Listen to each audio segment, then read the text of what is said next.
এ দেখো আমাদের একদিকে তোমার হচ্ছে কলমে আমরা ভাইব্রিং করছি, একদিকে হ্যামারিং করছি।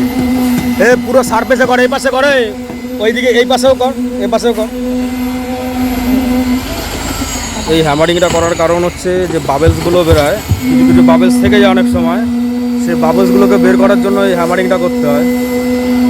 তার মানে বুঝতে পারছো, বাড়িতে আমরা যখন কংক্রিট করি তখন আমরা কলমে না কিছু করি, না হ্যামারিং করি, না কিছু করি, শুধু শুধু ঢালাই করে দিয়ে বেরিয়ে যাই।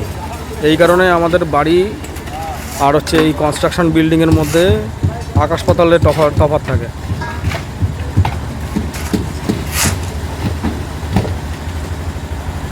ভাইব্রেটিং করা অবশ্যই দরকার।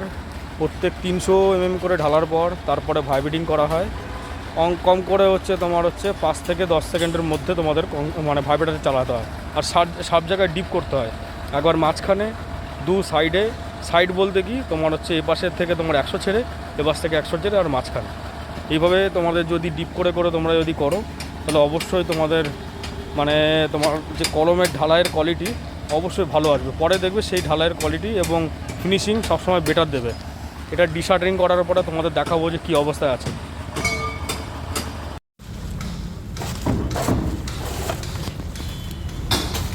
एक दो कलम का फोटो आप लोग अपलोड कीजिए, ठीक है ना।